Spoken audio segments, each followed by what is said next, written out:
You know, they say there's nothing worse than a bad loser.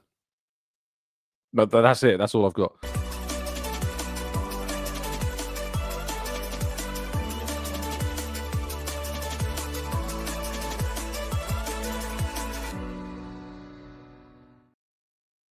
Hello and welcome to the Gooner Talk. Back again with you guys and girls for another episode of what is the Arsenal News Show. Joining every single morning at 8 a.m. UK time. Thank you so much as always for joining me and making this a part of your morning routines. It is greatly appreciated. Hope you're doing good. Hope you're doing well. Hope you've had an absolutely fantastic week. Of course, you've made it now to Friday. I imagine that your week's been pretty good. You've been spoiled with some Arsenal greatness this week. Of course, winning the derby before going and battering Bayern Munich. And of course, this weekend as well, there are hopes, dreams, desires, the yearning for another London derby victory and to put 9 points between ourselves and, at the moment, Arsenal's closest title challenger, Chelsea. But good morning to all of you joining us. Appreciate your time. Thank you so much for doing so in the chat box. As usual, apologies again that still we don't seem to have YouTube having fixed these chat box issues. I don't really understand why the chat box is as the way that it is, but for some reason, I don't understand. I don't really get it. I don't really understand why your names are your @ handles, and if I could change them back, I would. And if anyone knows a way I can, please let me know. Matt G, good morning to you, to Carl, to Barry, to Steve. We've got other Steve and Mike. We've got Red Star. We've got Rich and Brian. We've got Mandy and Mohammed and Paul. Good morning to Amesy and Ken. We've got Shay and we've got other Paul as well. Amber Lee, Knowledge. Good morning to you. Good morning to everybody joining us in the chat box. Really appreciate you being here. Carl says it's not just this channel. That makes me feel a little bit better, but it's still not ideal, I think. And it's. I wish it were. It went back to the way it was. Why can't things just go back to the way they were? Well, for Arsenal, that would mean us being not as good. So I'm actually quite happy that Arsenal are not what they were, and what they are now is pretty darn special.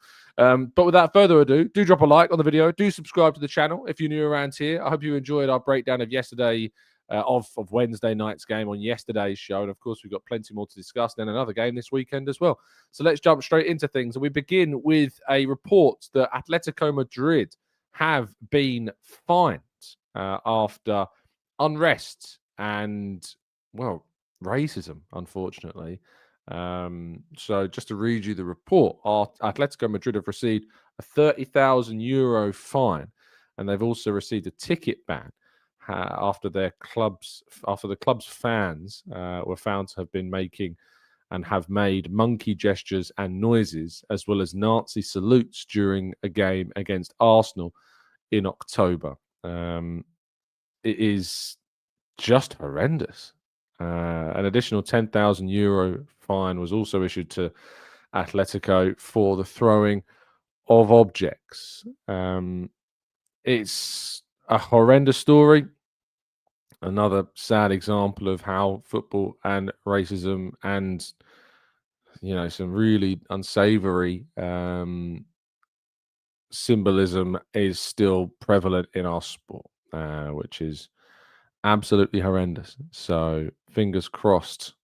I always say fingers crossed because I just still have this absolutely, what's the word? Just this hope, but it's a hope that feels quite hollow because it always just something else. Another incident happens where we're talking about such a horrible thing, and I frankly think that the punishment is just so minimal, so minimal. I mean, what, €30,000 for what we've experienced? I mean, that wouldn't pay a week's wages of many of the players in the Atletico squad, let alone, deter their fans from doing such a thing again. So, it's always with these fines and these punishments, it's never, ever good enough. Fans should be banned for the rest of a season, not a single game. I know that some people might turn around and say that, we can't punish the group as a whole for the actions of a few, and I empathize with that. But at the same time, I just think that these deterrents, because if there was a deterrent that was there to say banning the fans for the rest of the season, surely that would encourage others to call out their own. You know what I mean?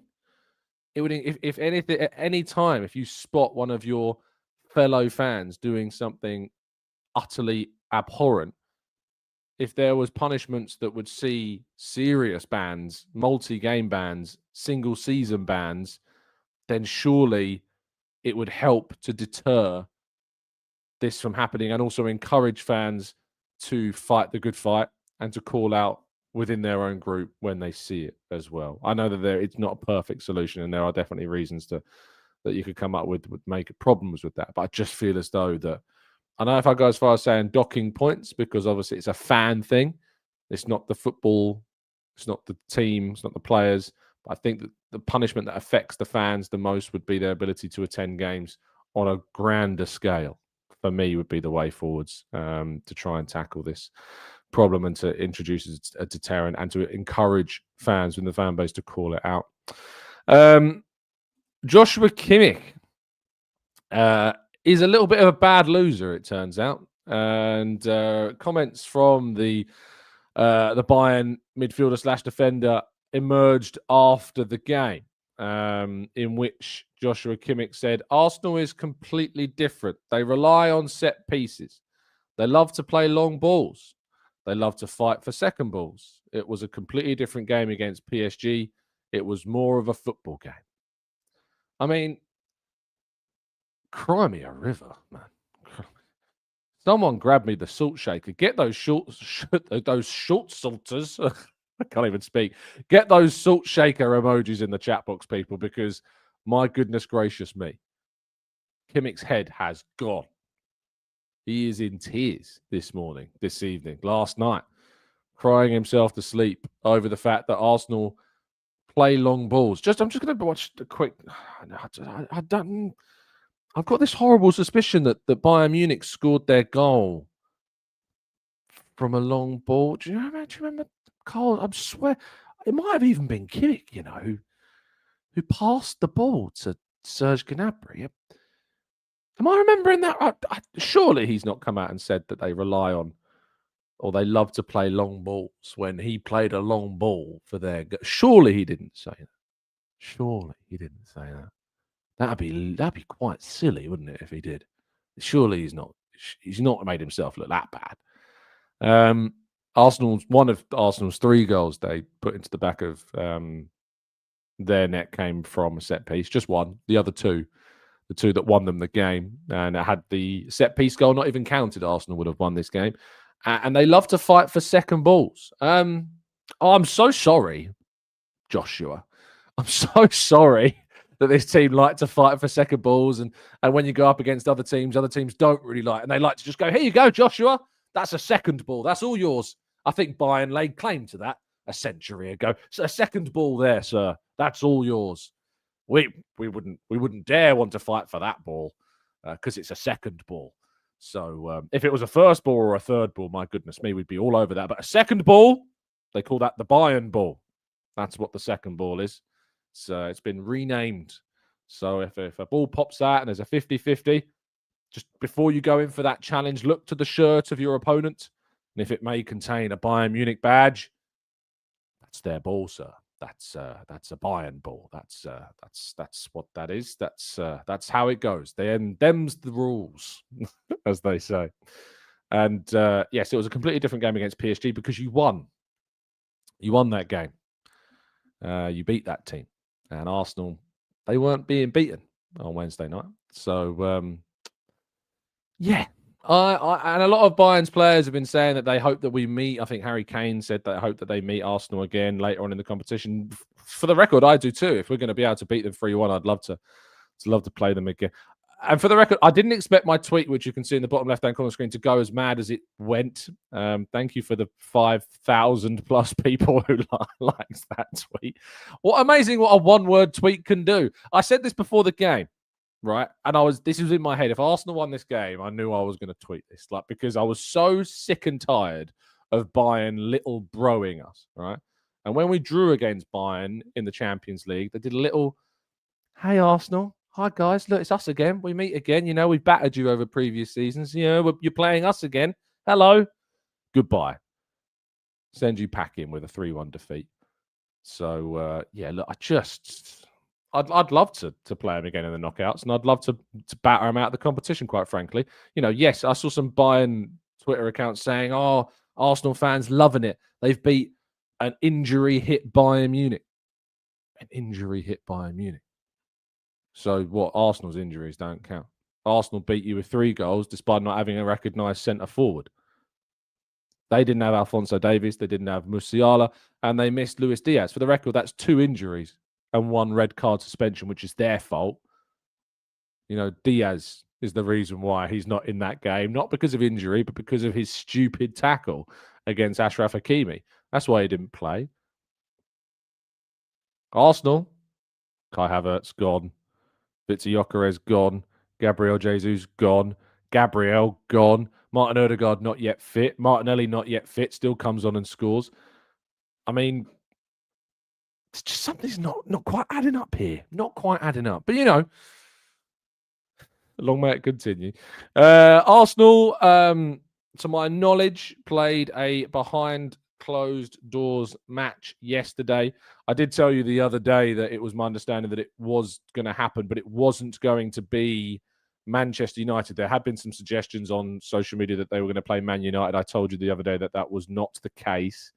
I still don't know any of the finer details, and I wasn't able to get the information double confirmed, but I did get a tip off that I believe that Gabriel Jesus was involved in this game, but I haven't been able to get that double checked. I got a tip that they had been involved in this game. That's the whole point, that they were going to do it, so that would make sense, but I didn't want to put a report out without getting it double and triple checked. But it was a tip that I got that Gabriel Jesus was involved in a friendly yesterday. So Mikel may be asked about that today. So just watch out for that. And as I say, speaking of that, Mikel Arteta will be facing the media. I will be there later on this afternoon for the Sharpens Realty Training Centre's hosting of the latest press conference. And so that is certainly, that's going to be interesting, because I think there should be some good questions, obviously, with it being a big week, 2 massive victories.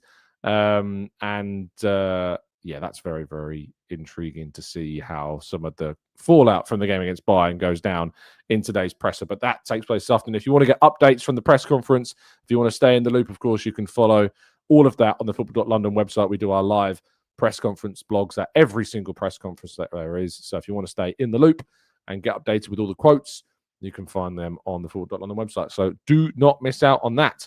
Now, it's Good Friday here in the UK, and of course, that's a great place to get a great deal. Now, I've been telling you about a great deal for a pretty long time, but today of all days should be a day to go and get yourself a significant discount off the best VPN service on the platform. And that is, of course, NordVPN. And you can do that by going to nordvpn.com/Gooner and getting yourself that significant discount off a 1 or a 2-year plan. You can give yourself a significant discount by going to that link. And if you're not happy with any service, it's not Good Friday. Did I say Good Friday? I mean, it's a Good Friday for good deals, but it's Black Friday. It's what I meant.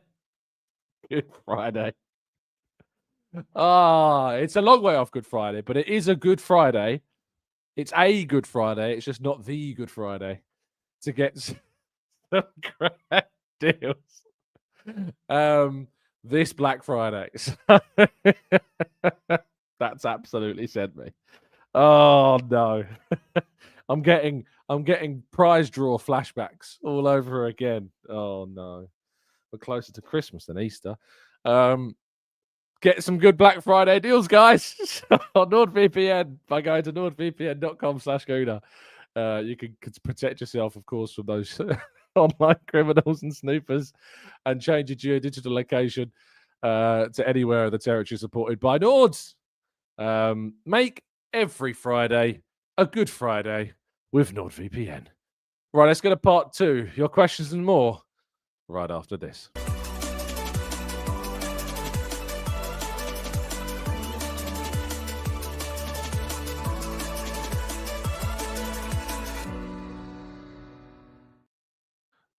just want it to be April now. I just want it to be the end of the season now. That's what got it in my mind. Just stop the count.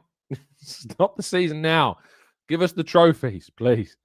Yeah, sorry about that. For those listening on audio platforms, you're gonna have to go over to YouTube to see the hilarious ad read I just did. Anyway, let's go into the chat box, shall we, and tackle some of your amazing comments on this greatest of Fridays. Shall we? I think we should. Lee says, Tom, what impact do you think Gabriel Jesus has had since joining the club last summer? I think that he's had a great impact on Ricardo Calafiori. You know, obviously he's been working with the defence as a whole, but as a former left back, I think we've seen Calafiori reach new levels. One of the key things I am aware that he's been doing is working on the defenders' crossing and deliveries and that final ball. And I mean, we saw a great final ball, didn't we, against Bayern Munich, Calafiori providing for Noni Madueke. So yeah, that's definitely one to keep an eye on. And I think that's kind of one of the key impacts. But I think the togetherness, the unity, there's a real kind of family feel. There was already, but that unity of the back four and any defender that comes into it, I think is really well received. He loves getting kind of the defenders and the goalkeeper and some of the midfielders together in huddles before the game. And I think that shows on the pitch the impact of it as well. Kimmy says, I didn't know they could change dates. I only thought it was their location. Well, you know, don't put it past them. Time travel one day, I imagine. Dia Vangery says, Tom, when are you next on stage? Yeah, the acting abilities are in question. It's probably fair to say. Shin Rabed says, I'm hoping that's fine. Tom, are we going to see you more on Sky Sports after? I don't know. It was kind of just an on-the-spot thing. Darmesh asked me if I wanted to do it, and I was like, yeah, sure, no problem. Because Darmesh is currently kind of the Sky Arsenal guy at the moment. He's doing a lot of good stuff at the press ground and covering the club for Sky. So yeah, he just popped in and said, "Would you like to do it?" And I was like, "Yeah, sure, absolutely, would love to do it." Angel says, "Who had a better game, Hincapié against Spurs or Mosquera against Bayern?" Yeah, I don't know. I think they're both excellent. I think there's context to both. Like, you could argue Hincapié maybe had a slightly better game, but had less to do. I think Mosquera had more to do against Bayern. So I think it's pretty even, you know. Either of them could play. So yeah, I think that's one to work out. And one to kind of look forward to seeing who gets picked this weekend. Pat says, watched the post-match presser and was very impressed by Company. Also, who's the Irish guy with the strong Irish accent now asking questions in press? I don't know who that is. He has been in there before. It's my fault. I'm not networking enough, clearly, but I don't know who that was. But he got a good answer out of Mikel for the Calafiori question. And I think he asked Vincent as well a question. I asked Vincent a couple of questions. I actually asked Vincent about like how you stop that set piece element of a team and like, how difficult it is preparing to face a team that are just so inevitable when it comes to those actions. And obviously, he did point out rightfully that Arsenal are much more than that. I mean, Joshua Kimmich doesn't seem to agree with him, but he seems to think so. Ake says, Tom, do you think it's best to loan out Nwaneri in January because of the possibility of him getting a lack of game time? No, I don't think so. We've had so many injuries this season. Keep everyone at the club. Think about a loan in the summer. Not right now. Vishal says, Tom, something feels different this season. Everyone feels it, but what exactly, according to you, has snapped? Well, obviously, we've injected a lot of extra quality into this Arsenal team. I would also point out that Arsenal have been playing very well for the last 3 seasons. Last season, we had some really good games, but unfortunately, injuries just put pay to the way in which we wanted to achieve things. But we still had great games. I mean, we battered Manchester City 5-1 last season. I just think that maybe sometimes we forget what this team was capable of in the last 2 seasons, despite the fact we didn't have the squad that we have now. Now we have this squad. I think we're just kind of continuing the good things that we were doing in those last 2 seasons, and go from there. So I just think that, I just think that this is the next step, the culmination of everything that we have been doing. It's not necessarily that things are better or worse. I just think that we are growing, gradually building, improving each week. Shay says, okay, Tom, I woke up on the other side of the bed as you suggested. Have an easy one today. Do you think Neto will play up top against us? If yes, will his pace pose a problem for our defence? Neto's a good player when he stays fit, and I think he's been one of Chelsea's better players this season. I think that the thing with Chelsea and Maresca in particular is it's very difficult to predict how they're going to set up because he seems to tinker with everything everywhere. He is the new Tinker Man, he's been described as. So it's difficult to know how they might set up. They're still not.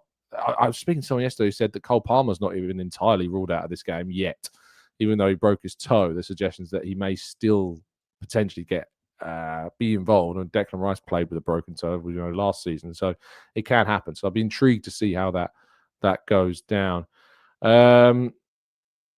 Matt G says, Friday quiz. Can you name the player where Fabrizio Romano used the phrase "Here we go" for the first time?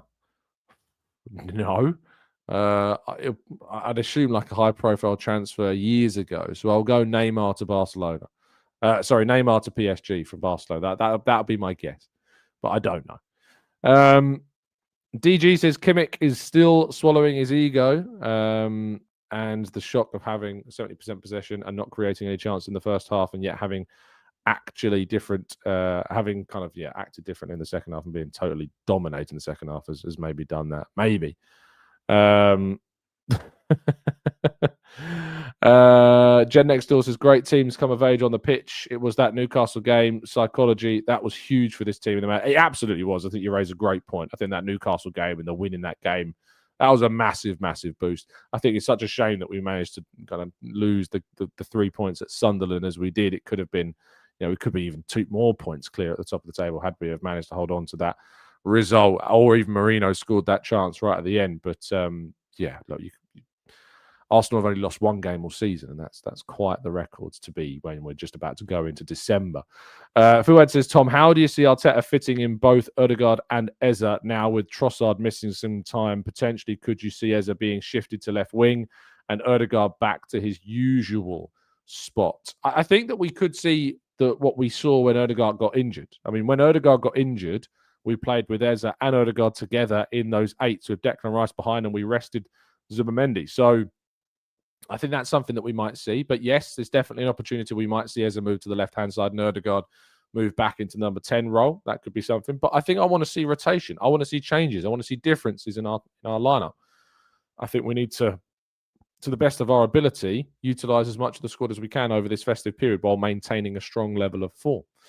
Zaykoon says, how do you think we'll approach the game against Chelsea? I think their wingers will definitely look to run in behind our defence, almost certainly. We've got to stay as strong as we always do. We've played against some very good wingers and locked them down. We only conceded from a free kick against Liverpool. We have been very good against other teams that, like Newcastle as well, who have got some very quick wingers and like to get in behind. So, yeah, absolutely. It wasn't Miguel Delaney that was asking the question, though, Chris. It was someone even stronger Irish accent. Barry says, I don't think any of our young players would want to go on loan at this stage of the season. I think that Waneri will want to be with the team for the second half of the campaign. And with the injuries, you want to make sure that you've got that as well. Okay, you won't be. I don't think you'll be able to find this guy. It was at 6:00 on Sky Sports News. If that's any help on the night of the game Wednesday, that's when it happens at 6 p.m. UK time. Tom says Bayern played more long balls than us, and we had better XG from open play and set pieces. The Arsenal hate in global now, and I love it. Young Gunner says, would you rather finish second for the next 10 seasons but win 5 Champions League and 5 FA Cups, or win the Premier League 10 seasons in a row but not win anything else? I think I'd pick the 10 Premier League titles. Winning something every single season and it being the Premier League, dominating the Premier League every single season. I'd love that. We'd go, all of a sudden we would have 13 Premier League titles, which would be pretty cool as well. So yeah, I think absolutely I would rather we won 10 Premier League titles. It's a decent question. I know a lot of people put a lot of emphasis on on that, but we'd also then become the most successful English top flight title winning team with 23 league titles. We've won 13 so far. So we would overtake Liverpool and Manchester United to becoming the most successful top flight English club in the country. So yeah, 100% I'd rather win 10 Premier League titles. 100%. Yeah. Over 5 Champions Leagues? Absolutely. We've become the most successful Premier League club or top flight English club in the country's history. If we win 5 Champions Leagues, we'd still have less than Bayern. We'd have much less than Real Madrid. But winning 10 Premier League titles, we would do it. 100%. We would do it. I was checking how many Premier League titles that Man United and Liverpool had won. Just to say, I was like, would it be? Because I was like, I know it'd be 23, but would it be more than both Liverpool and Manchester United? And the answer is yes. So yeah, absolutely. I would love to be able to win another 10 Premier League titles. So yeah, that's what I was Googling because I just wanted to check if it was. And they're both on 20. For some reason, I had in my mind one was on 22 and I couldn't remember why. But yeah, they're both on 20. So yeah, that's what I was Googling, Claire. Checking up on the other clubs and my knowledge of them. My knowledge of Arsenal is way better than it is of them. And he says 5 Champions Leagues would be so much frigging money. Yeah, but maybe we get to loads of Champions League finals. We get about as much money as you get for winning it. So yeah, no doubt in my mind that it'll be 10 Premier League titles. Justice says, Tom, please talk about Zubimendi. He's way better than Thomas Partey. I mean, look, Thomas Partey for Arsenal was great over the years that we had him on the pitch, and I think it's important to. It's really easy to just be like, so and so is better than so and so, and then it makes you look like you're just saying that the other person was bad at football. But at the end of the day, for me, Zubimendi has taken that number 6 position to a new level. He is world class. He's probably the best 6 alongside Moises Caicedo in the world right now.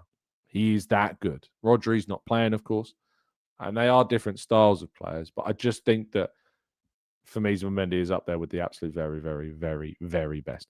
Mark says, is there any update on Leo at the moment? Well, he's had a scan, but we're hoping to get some updates on him today. So we'll wait and see today from Arteta if indeed he is okay.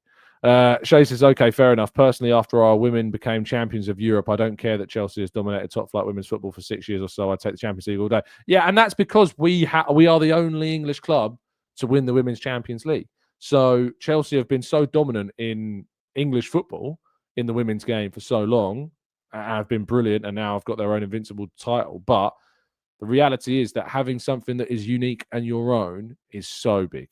So to be able to be the number 1 English top flight winner is really, really important to me. So I'd love Arsenal to go and win the next 10 titles. That would be pretty impressive indeed. Paul says, how much praise are we going to get when we win the league? Not as much as we hope. People will turn around and be like, it took 5 years and £1 billion. That's what the critics will say. You just can see it, but it's because they've not been really paying attention, and they'll be annoyed. I'll tell you what, the tears of rival fans will be joyous, but the tears of fans within our own damn fan base that can't enjoy us winning the league because of who's in charge, they will be the sweetest of tears. No doubt in my mind. They will be the sweetest beyond all measure. Because I'm so fed up of people dividing our fan base unnecessarily. We should be a united front and all backing Arsenal to win every game. There's fans in the fan base that want Arsenal to lose because they'd rather just see Arteta gone than us win games. I cannot wait. Cannot wait. The receipts are going to be amazing. Amazing.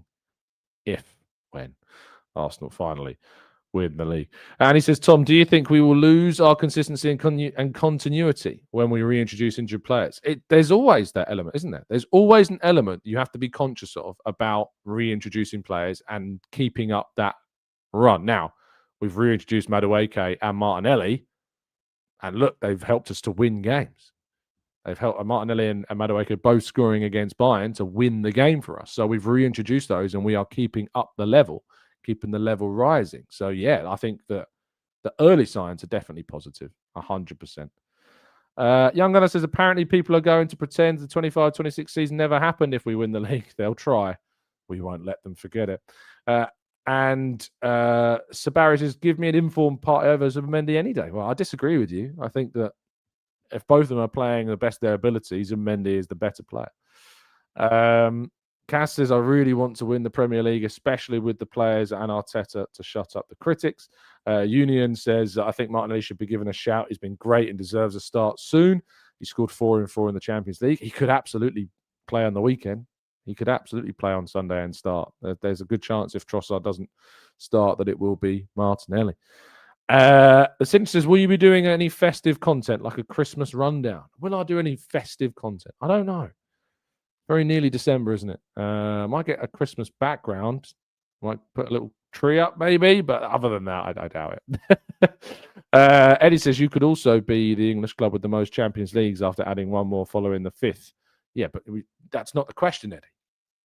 You know, the question is adding 5 or 10, and 5 wouldn't make it. So Liverpool had 6, right? Yeah, Liverpool have 6, so 5 wouldn't do it. 10 would in terms of Premier League titles. Franklin says, if we win the league, those that are against us will say Andrea Berta won us the league. Oh, of course. Watch it happen. Andrea Berta is responsible for 8 signings this summer. 8 signings. Now, last time I checked, you have to have a 25-man squad. Those 8 signings have pushed us. They've given Arteta the tools that he needed. Should have had last summer, by the way. You know, the amount of people that said Arsenal didn't do enough last summer in the window. That wasn't down to Arteta. It's not Arteta's job to sign those players. Now it was down to Edu, and now it's down to Andrea Berta. So that's really, really important. Sabari says, it'll be crazy when we get Gyökeres, Havertz, and Jesus back as well. Shay says, I mean, to be fair, some rivals try to pretend the COVID season didn't happen, and that's Liverpool's title didn't mean anything. So I wouldn't be surprised if rivals belittle our title as well. Oh, they're going to. That's just rivalry. That's just what's going to happen. That's just the reality. But we got to win it first. We're talking like we've already won it. A lot can happen between now and then. Steve says European teams cannot handle our set pieces even more so than our Premier League opponents. It's a really valuable weapon, a very, very valuable weapon. Young Gunner says, I need another phone-in show, Tom. I miss listening to you cooking up the Arteta out. They don't. I mean, even if we did a phone-in show, they don't ring, so there's no point really. And I mean, who's going to ring in now and be sitting there lambasting the manager? Who is going to ring up now and do that? You'd have to be pretty darn brave to do that. I think I just hold up a picture of the tables. I think that's all I would need to do. So, yeah, they never turned up when they even had more of a leg to stand on. They even have less of a leg to stand on now. They're going to turn up now. Tunde says, Tom, if we win the Premier League, Mo Salah is the only player to tell people at an interview in the Premier League season awards before the season starts. What do you mean? Did he say that he thinks Arsenal are going to win? I don't know what he said. You'll have to let me know. I have no idea. Chris says, no team in English football has ever finished second 4 years in a row. Therefore, we will either win the league or finish third. I can't see us finishing third, so I'm preparing for our 14th title. I hope you're right, mate. I absolutely hope you're right. Seth says he did. What did he say? Did he say he thought Arsenal would win it this season? As a Liverpool player, that seems a bit strange, if that's what he said. And yeah, Mark, I think you're right. The injuries concern me as well. Claire says, when are you working on your intro for the show on the morning that we are confirmed chat? I'm not doing anything. Claire, why are you tempting fate? That's awful. Don't say that. Don't do that. That would be horrendous. It says he said Arsenal are favourites. Oh, okay. So he said Arsenal are favourites. That's a little different to saying that he thinks they'll win it, because he probably would have been backing Arsenal to win it, even though he says we're favourites. There's to be some mind games there. Colin says, Tom, if Arteta woke up one day and decided to leave just like Edu, which manager would you look to as a replacement? It would depend when, wouldn't it? Like, it would depend when they decided to leave. At the moment, I'd probably go for someone like Iraola, I think. You know, Iraola's done fantastic at Bournemouth, and I think he's an absolutely brilliant manager. So Iraola definitely would be up there. Another Basque coach. But he would be, without question, somebody I would consider and think about for sure. But we're not anywhere near there. Fabregas may be in the fold by then. Who knows? We'll see how he gets on at Coma a little bit more. So we'll have to wait and see. Mark says, what's going on in the medical room and training? Are we just really unlucky? Yes, we are just really unlucky. I have to keep telling people that. It's just common sense. How much they invest in these things. To think there's any kind of conspiracy, I just think is mad at this point. Right. Anyway, thank you so much for tuning in. Really appreciate your time. I hope you have an absolutely fantastic rest of your day. Enjoy Black Friday, not Good Friday, Black Friday. And I hope that it's indeed going to be a good one this weekend as well. I'll be back with you tomorrow morning to break down Arteta's press conference. And then, of course, on Chelsea Day, the Chelsea Day being Sunday, Arsenal against Chelsea at Stamford Bridge. I'll be here with you to preview that game before reacting to it on Monday. As December gets into the throes of the real festive period. But thank you for listening. Appreciate your time. Do drop a like before you head off. Subscribe to the channel if you're new. And I look forward to being with you again very, very soon. Stay safe, stay well, stay happy and respectful. Check out Arteta's press conference on the Football.London website and updates from it from early afternoon today. And as always, up the Arsenal.